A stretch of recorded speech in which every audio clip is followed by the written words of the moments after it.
Hello and welcome to episode 3 of the Listening Room. Today I'm with my friend Boo, who lives out in Seattle, and I actually met earlier this summer. I traveled to Washington State for this singing gathering, and she and I were both there with Ollie Blakely and about 220 people who had gathered to sing these songs about grief. And over 2 days, in a very intense way, we recorded these songs, and they're still getting worked on for their eventual release. But after a very busy weekend, I was wandering around the campground when I ran into Boo, who was sitting by a stream, and we ended up kind of wrapped up in a deep conversation that basically led us to talking more and more about holistic health together, which is something we've kind of continued to explore together. So welcome, Boo. Thanks for being here to share some of your insights about holistic health. Thank you.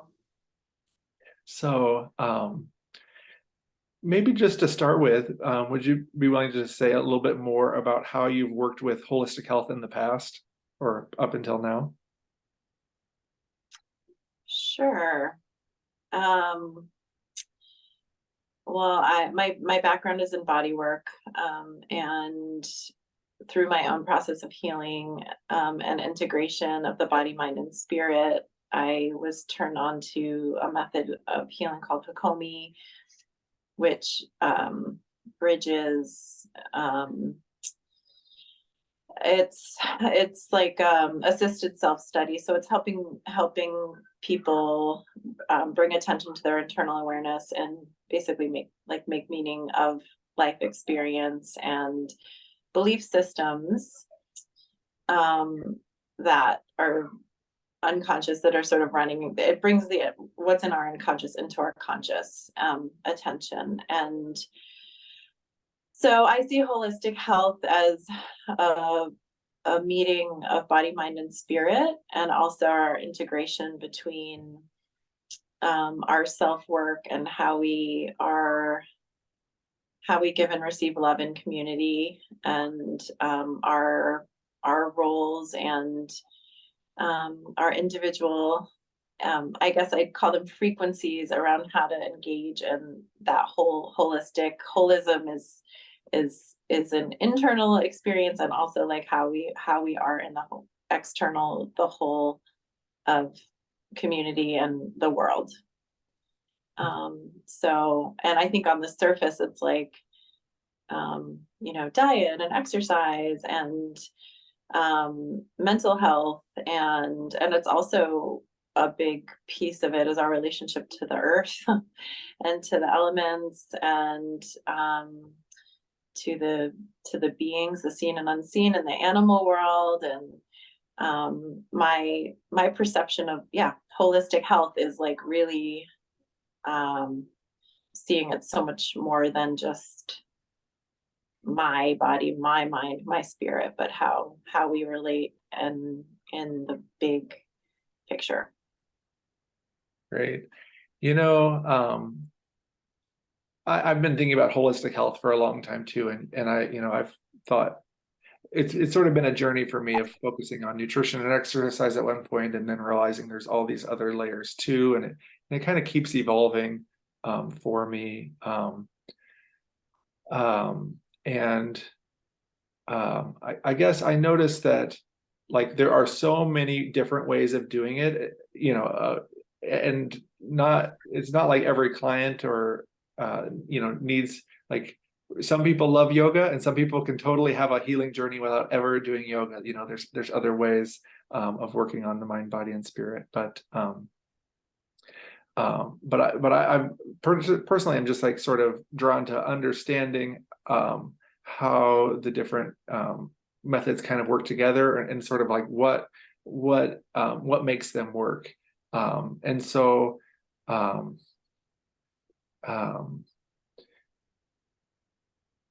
I guess a question is so in my work as a doctor, sometimes people come with a complaint and maybe they're looking for medication, to address their their symptoms. And we can skip over this, but I'm just going to offer it. Like, what do you think is missing in that kind of interaction that is focused on pharmaceutical solutions for a symptom or a problem?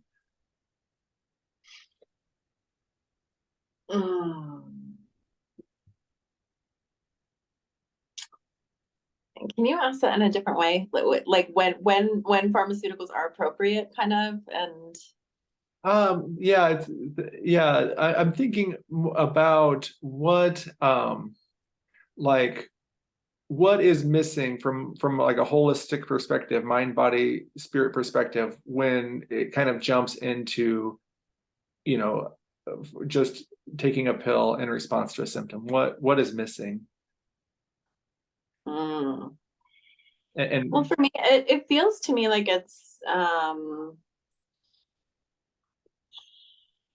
solution oriented versus the process of discovering why we have depression, why we're anxious. It's just this like it's this desire or this need to have everything be okay, like so that we can keep going in the frameworks that we're engaged in, and so we can kind of keep up. My perspective is that the body, if we have anxiety, it's our body's wisdom saying like, hold on, like something needs attention. And if we don't have that space to slow down or the skills or tools to pay attention, to even know how to pay attention, because we're taught from a young age to like ignore, or my generation I'll just say like, oh no, you don't feel that way, you should feel this way, or whatever, just like to be talked out of what the truth was.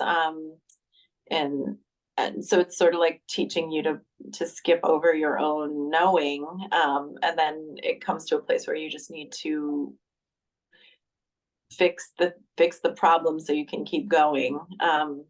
So the disconnection to me would be, yeah, just not having that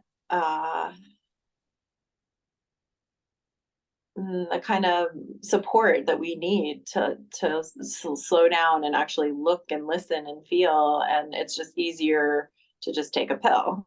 So it's like it takes a lot more effort the other way, and a lot more care and a lot more time and a lot more attention. yeah, it's So it's this other way that I've really been interested in, and learning more from people who've been working more in these alternative health fields. And we both attended Gabor Mate's online workshop, where we saw, through a process that he calls compassionate inquiry, helping people to slow down and look at what might be underneath maybe the pattern. And we got to see, through the course of the workshop, see him work with lots of different people on different issues.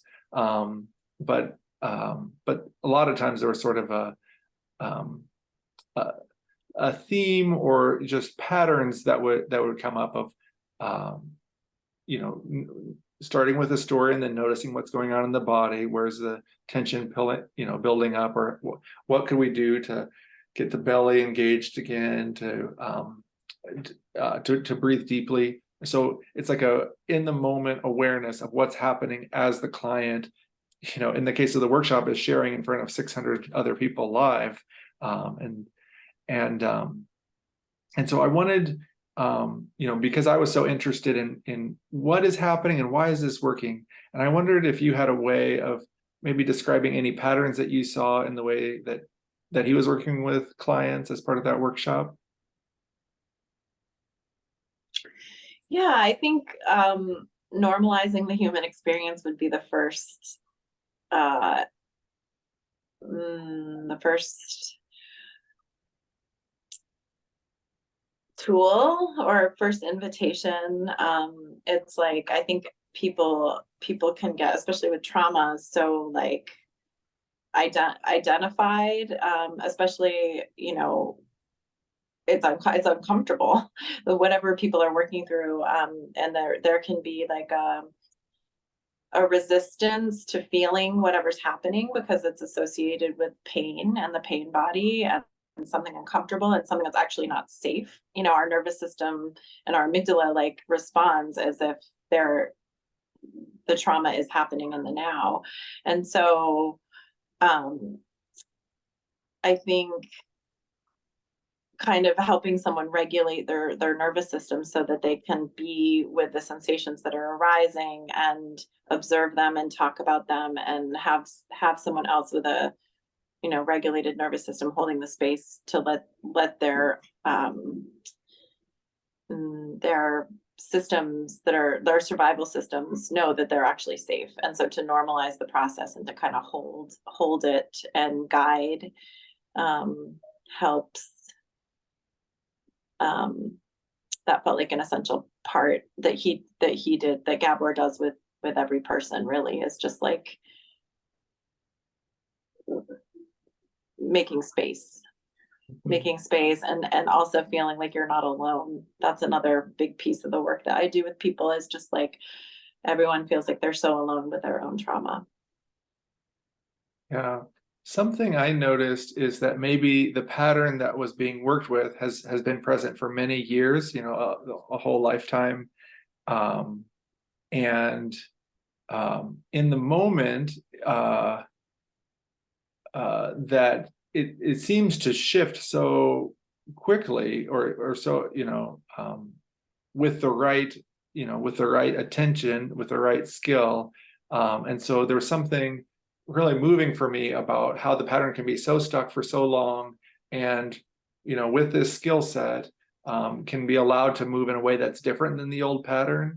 And so I'm curious if you could notice, if you also noticed, or if you could describe what that specific skill set is that makes it work, where to disrupt the old patterns with something different. Can you describe what you saw happening? Yes. Well, I what's coming to mind is being able to recognize when someone's system is not in parasympathetic, like when someone switches from rest and relax into fight, flight, freeze, fawn, these patterns, you can sort of see it. So naming it, I think, and bringing attention to it, and then slowing it down so that it can be worked with. Mm-hmm. So something Yeah.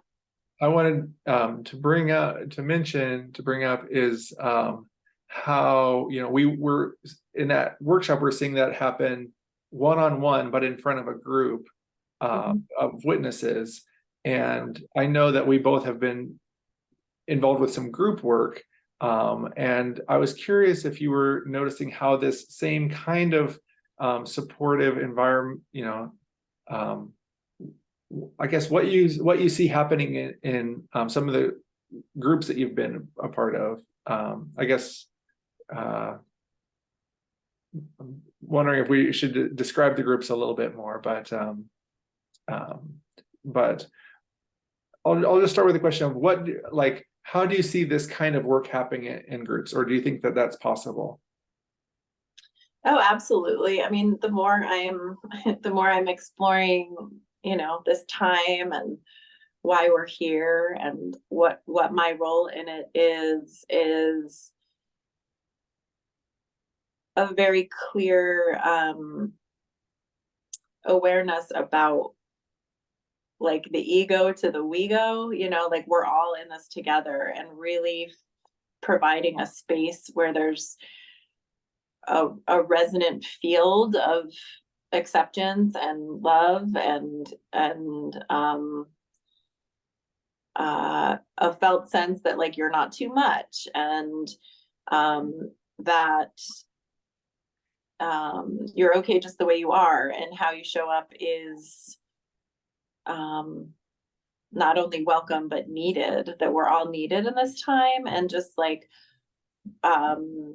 noticing that a very palpable and comfortable experience for people when they're in that field, and that just that field in itself is promoting something that is beyond shame and fear and doubt. And when you step into that field, it kind of gives your conscious and your unconscious like space to relax.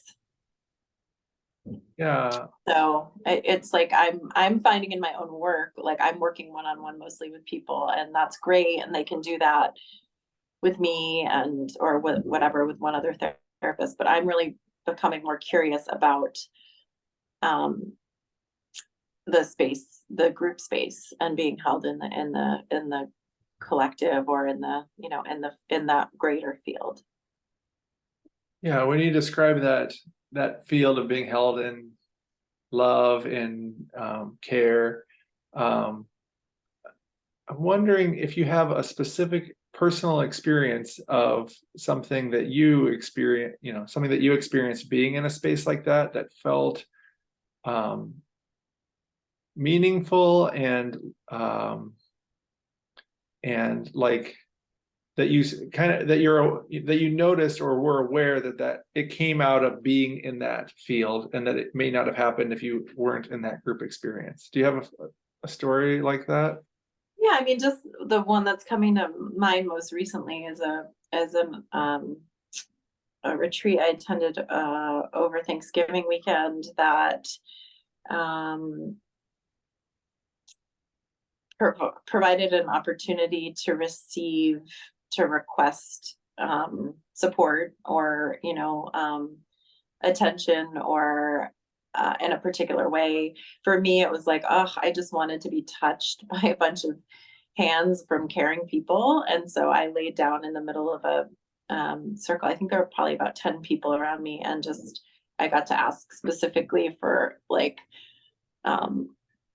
loving touch in whatever ways, like really, really neat. I wanted like my arms needed really specific and clear direction about like what would feel good for me. And so there's a power in knowing what you want or need, being able to ask for it, and then being able to receive it, which I think is like a really I mean, my perspective is that there's like ancestral wounds and patterns that we're unwinding by just learning to do that, like from colonization basically, and not being the whole like independence of not needing, that you shouldn't need help, and shame around that whole identity. So that was that's a example for me recently of being in a field of people that are present and that are there to support what each of us was needing in the way that it was needing it, and trusting that like if you needed to take care of yourself, you would take a break or whatever, that like everyone that was holding space for you is actually like available and present and willing and desiring to hold that space for all of us, for all of us to give and receive, and the medicine that's in that. Yeah, I can tell that, like, it's both sides. It's like the giving and the receiving that can be powerful. So like whether you ask or whether you sort of respond to others, Right. And just wanting to clarify, obviously that's a really cool example from an in-person retreat, which is, I think there's something special about being in person, of course. But do you think some of these same principles can work, through Zoom, through, this digital connection, even if we're not in the same space? Oh yeah. Yeah, I've been involved in a group for the last 18 months that's just been so imperative to my process. And yeah, and we've been doing like most of it online, and then also when we get together in person, it's just so potent. And that's also what I'm realizing.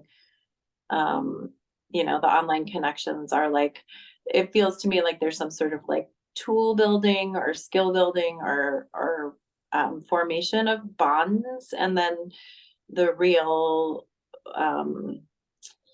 alchemy or transition or transmutation or transformation happens in person. I think it's potent. It's definitely potent online, but I'm a fan too of both.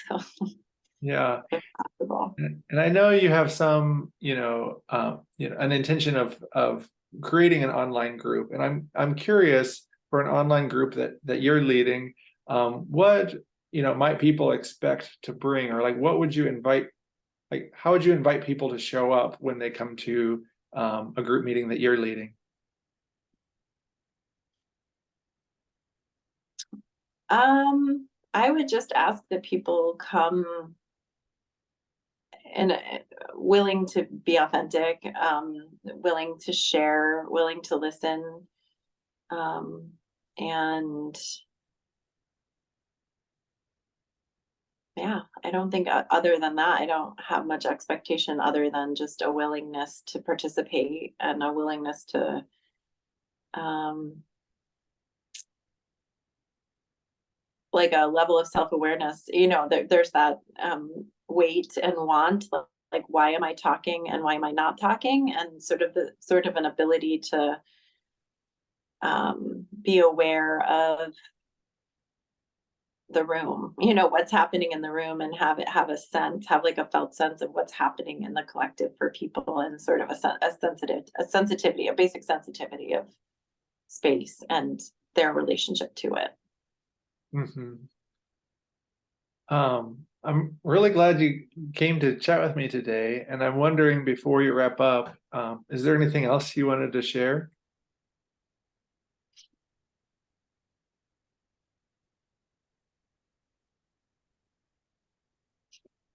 Um, yeah, there I would like to just say my personal process right now is I'm excited about formats that are creative and expressive and fun. I'm noticing the desire in myself to create like more joyful spaces, and that there's I don't know, I can get so caught up in trying to fix the world and trying to fix myself and trying to make myself better and trying to like do more, and am I doing enough, and it, and I'm getting kind of clear that it's like uh it's not only good to be having fun, but it's like necessary. Like we need to be um enjoying our sensual nature and our like expressive ways of creation and creating, and that's partially for me like yeah, just our actual physical bodies, and bringing our physical bodies into it instead of just the mind and talking. So I'm really leaning into the creation of that, and what that's going to look like, and how to best support people in that exploration as I explore that in myself. Yeah, something that I'm thinking of, because I sometimes hear people talking about working with trauma or working with, the wounds, that it's like, to a certain degree, you have to get in there and kind of dig out, the heavy stuff in order to be connected to those high emotions too, like the joy and the optimism, that sometimes when things get shut down, it's all shut down. And so I'm just noticing there's like sort of it's like turning it upside down, where it's like making room for the joy and the creativity and the fun. You can let me know, but I think that like working with that also makes room for the shadows and the sorrows. That's also part of the experience too. Do you Yeah, think that's true? absolutely. Yeah, it's through the well, I'm noticing too in my own work, it's like there's like a pressure buildup, and then sorrow and expression of sorrow, feeling grief, and then there's like an opening for more creation. It's like this, it's like an ebb and flow, or like all things in nature, there's sort of an expansion and a contraction. So yes. And sorrow, and yeah, you can't have joy without sorrow. I'm not just yeah. Yeah. Well, I'm excited, to see what you create. I look forward to participating in that with you. And maybe we'll have you back another time, to check in on how things are going with that group offering. But it's really a pleasure to chat with you today, and I appreciate everyone who's listening. So thank you. Thanks, Drew.